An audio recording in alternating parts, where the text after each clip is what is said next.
దేవునికి మహిమ కలుగునుగాక. దేవాతి దేవుడు మనతో మాట్లాడుచూ ఉంటుండగా మరి మనం కొన్ని మాటలు మనం వినేవారుగా ఉందాం. మనం నమ్ముకున్న దేవుడు లోకములో ఉన్నవాడు కంటే మనలో ఉన్నవాడు గొప్పవాడు, శక్తిమంతుడు, బలవంతుడు. మన పితరులైన అబ్రహాముకి దేవుడు వాగ్దానం చేసి ఉన్నాడు. ఇదిగో శత్రువుల గవిని వాళ్ళు స్వాధీనపరుచుకుంటారు. ఇదిగో శత్రువులు చేతిలో మరి అప్పగించబడినప్పుడు ఐగుప్తు దేశంలో ఇశ్రాయేలు ప్రజలు మరి దాసత్వానికి కాడి కిందకి వాళ్ళు వెళ్ళిపోయినప్పుడు అబ్రహాముకి ప్రమాణకం చేశాడు దేవుడు. నేను శత్రువుల గవి నుండి నేను విడిపించుకొస్తానని వాగ్దానం చేసిన దేవుడు గొప్పవాడు, ఫరో కంటే గొప్పవాడు, సర్వ లోక రాజుల కంటే రారాజైన దేవుడు మన దేవుడు. మన దేవుడు సామాన్యుడు కాదండి. మన దేవుడు పరమప్రభు, పరక్రమశాలి, ఆయన యుద్ధహీనుడు. ఆయనను జయించడానికి ఈ లోకంలో ఎవరికి శక్తి సాలదని యెహోషాపాతు రాజు అంటాడు. అయ్యా, నేను జయించడానికి ఎవరికి శక్తి సాలునయ్యా? ఎవరికి శక్తి సాలదు. ద్వితోపదేశ కాండంలో 20వ అధ్యాయంలో దేవుడు మనతో మాట్లాడుచూ ఉన్నాడు. మరి మన పక్షముగా మనకు శత్రువులుగా ఉన్నవారు వారు ఎంతటి వారైనా, వారు ఎంత బలమైన వారైనా, వారు ఎంత పేరు ప్రతిష్టలు కలిగిన వారైనా, వారికి ఎంత అధికారము కలిగిన వారైనా, వాళ్ళు ఈ లోకములో ఎంత అధికారము కలిగి ఉన్నా నీ దేవుడు సర్వాధికారము కలిగిన దేవుడు. నీ దేవుడు సర్వశక్తి కలిగిన దేవుడు. దేవుడు ద్వితోపదేశ కాండములో 20వ అధ్యాయములో దేవుడు ఇశ్రాయేలులారా వినుడి, నేను మీకు మీ శత్రువులతో యుద్ధము చేయుటకు సమీపించినప్పుడు మీ హృదయములను జక్కనీయకుడి, భయపడకుడి, వనకుకుడి, వారు ముఖములలో లక్ష్య పెట్టకుడి. మీ కొరకు మీ శత్రువులతో యుద్ధము చేయువాడు మీ దేవుడైన యెహోవాయే. వారు ముఖములను లక్ష్య పెట్టొద్దు అంటున్నాడు. వారు ఎలాంటి వారైనా, నీకంటే గొప్పవారైనా, నీకంటే బలమున్నవారైనా, నీకంటే ఈ లోకము అధికారము కలిగిన వారైనా, నీకంటే పేరు ప్రతిష్టలు కలిగిన వారైనా కానీ వారిని లక్ష్య పెట్టకూడదు. ఎందుకంటే నీ దేవుడు సర్వాధికారి, నీ దేవుడు సర్వశక్తిమంతుడు, నీ దేవుడు సమస్తమును చేయగలిగిన దేవుడు. ఫరో తన గుర్రాలను బట్టి, తన రథాలను బట్టి, తన సామ్రాజ్యాన్ని బట్టి, తన శక్తిని బట్టి, తనకున్న పలుకుబడిని బట్టి, తనకున్న అధికారాన్ని బట్టి నేనేమైనా చేసినా చనామన అయిపోతుంది అనుకుని దేవునితో పెట్టుకున్నాడు. దేవుడు మోసేని నిలబెట్టుకుని ఫరో సైన్యములను దడదడలాడించాడండి. ఫరో సైన్యములను దడదడలాడించడమే కాదు, ఇశ్రాయేలు ప్రజలను విడిపించడానికి మోసేని ఏర్పరచుకున్నప్పుడు, దేవుడు వారిని విడిపించుకొచ్చినప్పుడు ఎర్ర సముద్రం యొద్ద మరి శత్రువులకి ఇశ్రాయేలు ప్రజలకి మధ్యగా నిలిచిపోయి యుద్ధం చేసిన వాడిగా ఉన్నాడు.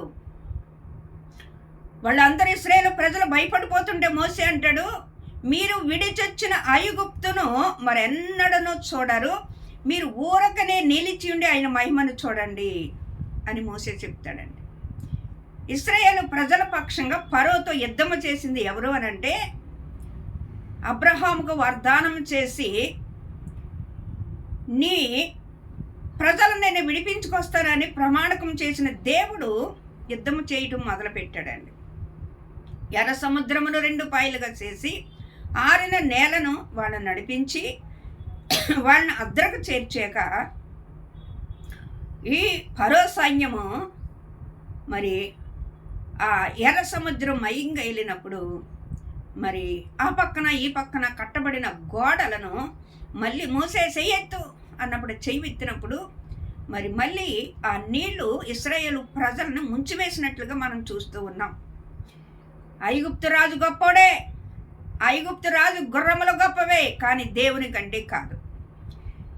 దేవుని కంటే శక్తిమంతుడు ఈ లోకంలో ఎవరునూ లేరు. మనం అనుకుంటాం మనకంటే ఉన్న మన ఎదుట ఉన్న మన శత్రువులు బలమైన వారు అనుకుంటాం.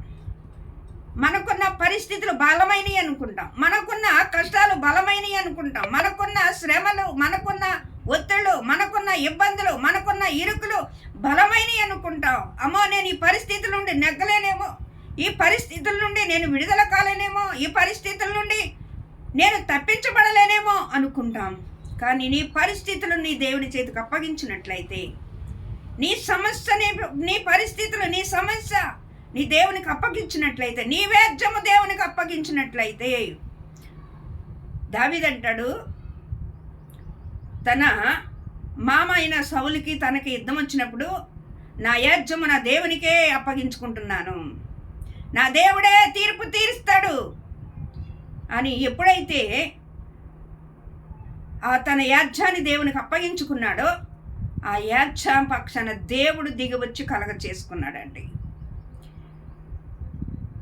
దావీదుకి అడ్డం వచ్చిన తన మామైనా సరే, తన కుమారుడైనా సరే, తన సైనికులైనా సరే, ఎవరినైనా సరే, దావీదుకి అడ్డుగా వచ్చిన వారిని లేకుండా చేయటం మనం చూస్తూ ఉన్నాం.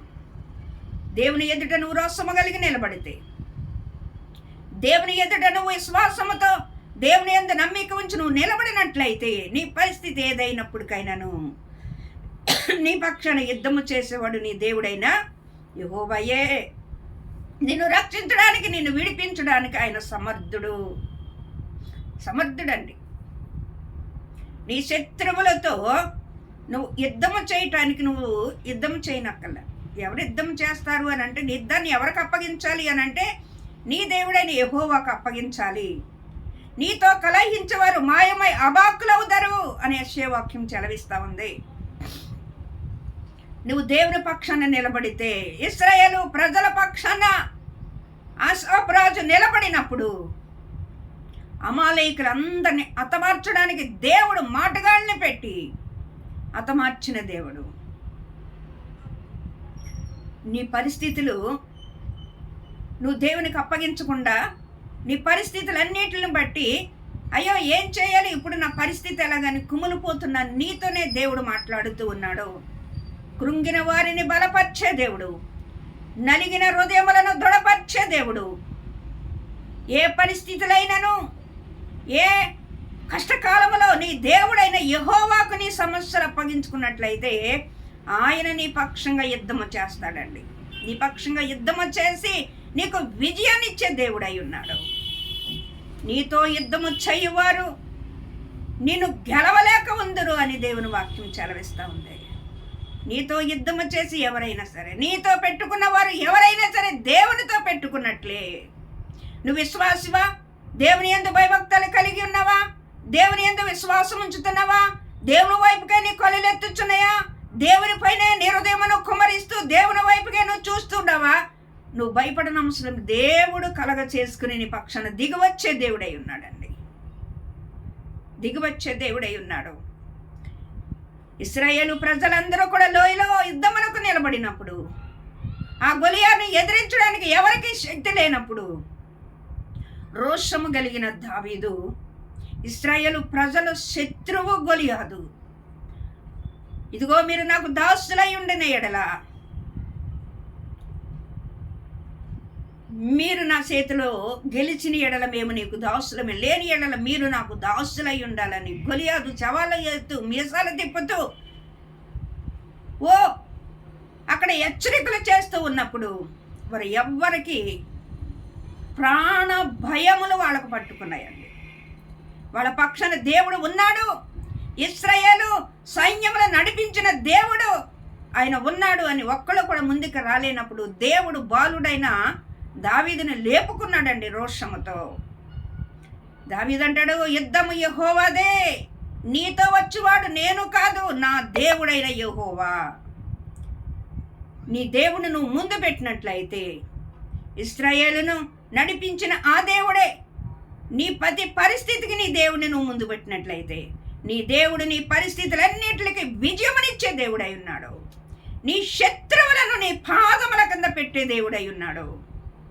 మనము లేఖనాలు పాత నిబంధన అంతటను మనం చూసుకున్నట్లయితే, నిర్గమాకాండము, లేవి కాండము, సంఖ్యాకాండము, ద్వితోపదేశ కాండము, ఈ కాండాలన్నీ మనం చూసుకున్నట్లయితే చూసినట్లయితే బలమైన దేవుడు, శక్తివంతుడైన దేవుడు, సర్వాధికారుడైన దేవుడు, సమస్తం నిర్మించిన దేవాతి దేవుడు, మన పితరులకి వాగ్దానం చేసి తన చేయెత్తి ప్రమాణకం చేసిన దేవుడు మౌనంగా ఉండలేకపోయాడండి.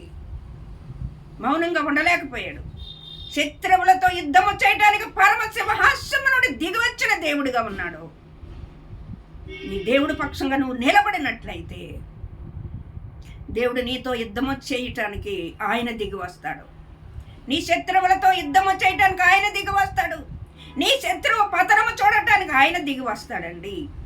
ఆయన దిగి వస్తాడు. అమాలేకుల్ని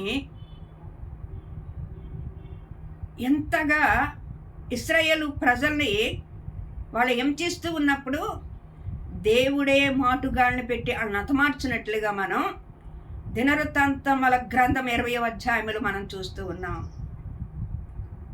అషాపురాజు అంటాడయ్యా, ఈ గొప్ప జనముతో యుద్ధము చేయడానికి ఏమీ చేయడానికి మాకు శక్తి చాలదు, ఏమీ చేయడానికి మాకు తోచదు, మా దిక్కు నీవే, మా దిక్కు నీవేనయ్యా అని వాళ్ళు ప్రార్థించినప్పుడు దేవుడు కదిలేడండి.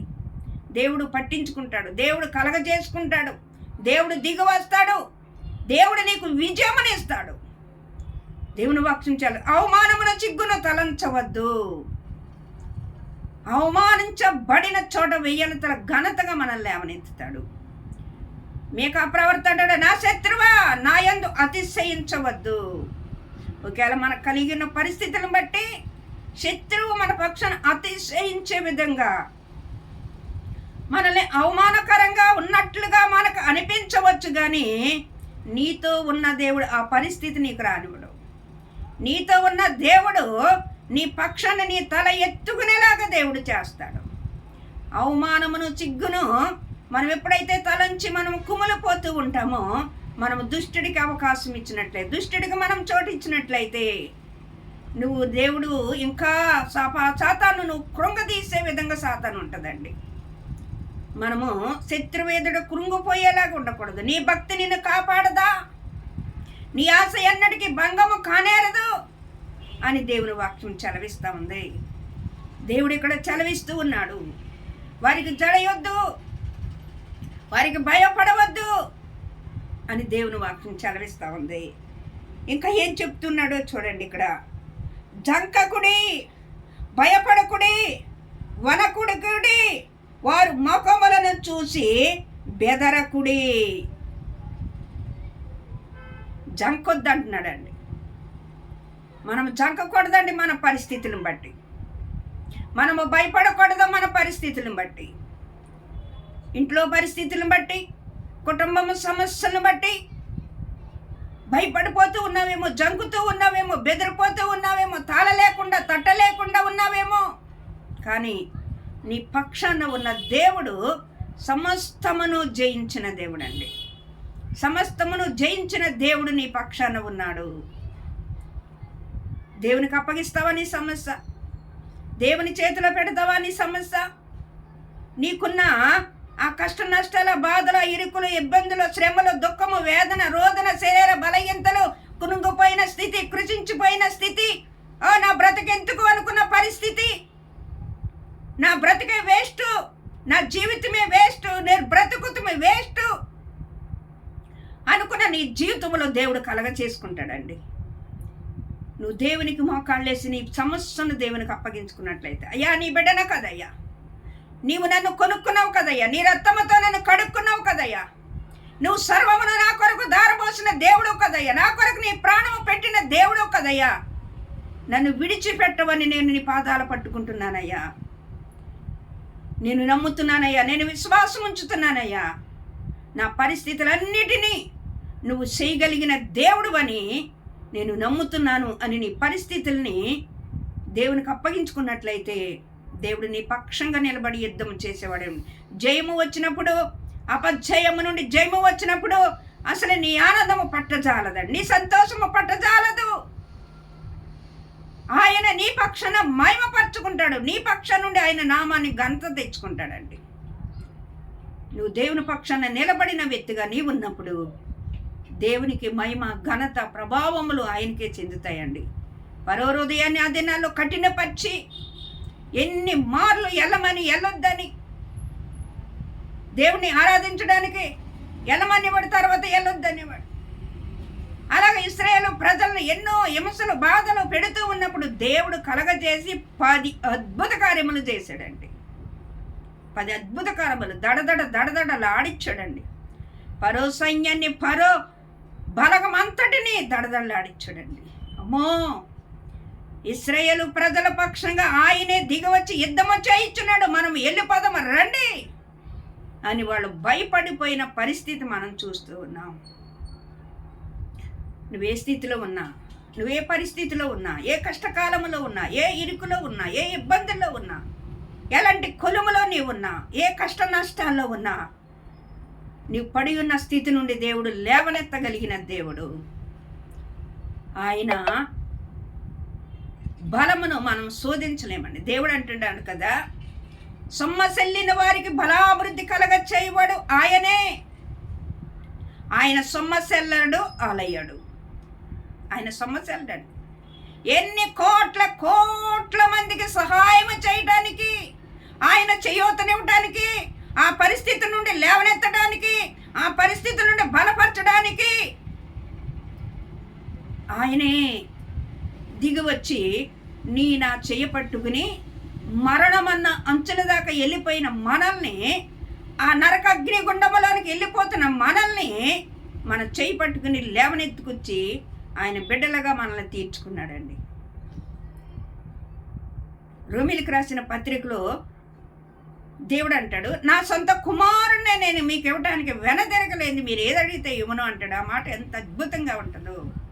తన సొంత కుమారుణ్ణి మనకు అప్పగించినప్పుడు మనం ఏది అడిగితే ఇవ్వడండి, సమస్తమును ఇస్తాడు.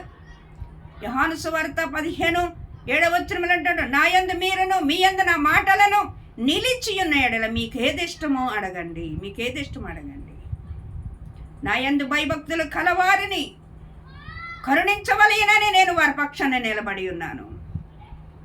నువ్వు ఎప్పుడు ఆయన వైపుకు తెలిసి నీ తండ్రి అయిన ఆయన గుర్తించినట్టు నువ్వు విశ్వాసం ఉంచినట్లయితే, ఆయన చెయ్య నువ్వు పట్టుకుంటాం కదా, నీ చెయ్య ఆయన పట్టుకోమని నువ్వు అడిగినట్లయితే, నీవు ఆయన పదాల పట్టుకుని గోజాడినట్లయితే, నీ పరిస్థితులు అన్నిటి నుండి విడిపించి నిన్ను తలగా నిలబెడతాడు కానీ తోగ్గా చేయడండి. నిన్ను పైవాడుగా ఉంచుతాడు కానీ కిందవాడుగా చేయడు. దేవుడు చలవిస్తున్నాడు, నీ దేవుడైన యెహోవా నీకు తోడయ్యుండి నీ శత్రువులతో యుద్ధము చేయవాడు నీ దేవుడైన యెహోవాయే. యెహోవాయే. ఆయన చాలిన దేవుడి లోకములో మనకు లేడండి. ఆయనే సర్వమును సృష్టించిన దేవుడు, సర్వాధికారైన దేవుడు, సమస్తమును ఏలుచున్నవాడు, సమస్తమును పాలించుచున్నవాడు. ఆయన యొద్దకు వచ్చి వారిని ఎంత మాత్రమును తోసివేయిన దేవుడు. నీ కొరకు నా కొరకు ఆయన సర్వ పాప మానవాళ్ళ కొరకు ప్రాణం పెట్టి రక్తము కార్చి రక్షించడానికి ఆయన దిగివచ్చిన దేవుడు. ఆయన స్వరక్తం ఇచ్చి మనల్ని కొనుక్కుంటానికి ఆయన సిద్ధముగా ఉన్నాడండి. ఇంకెవరైతే రక్షించబడలేదు, ఎవరైతే మారు మనసు పొందలేదు, ఇంకా ఎవరైతే శిలువ చెంతకు రాలేదు, ఎవరైతే ఇంకా ఆయన సహాయం కొరకు ఎదురు చూడలేదు, అటు విధమైన వారు ఈ వాక్యం విన్నట్లయితే, ఈ మాటలో శ్రద్ధగా మీరు విన్నట్లయితే, దేవుడు మీరు పడి ఉన్న గుంటలో నుండి మిమ్మల్ని లేవనెత్తుతాడు. జిగడగల దొంగ ఊబిలో నుండి, నాశనకరమైన గుంటలో నుండి ఆయన నన్ను పరికెత్తి ఆయన బండ మీద నా పాదములు స్థిరపరిచి ఉన్నాడు అని దేవుడు లేఖనాలు చలవిస్తూ ఉన్నాయి. నిన్ను స్థిరపరిచే దేవుడు, బలపరిచే దేవుడు, నిన్ను ఉన్నతమైన కృపతో నింపే దేవుడు. ఈ మాటలు దేవాతి దేవుడు ప్రతి హృదయములో భద్రపరిచి వాక్యము ప్రతి హృదయములో కార్యస్థితి జరిగించునుగాక. ఆమేన్, ఆమేన్, ఆమేన్.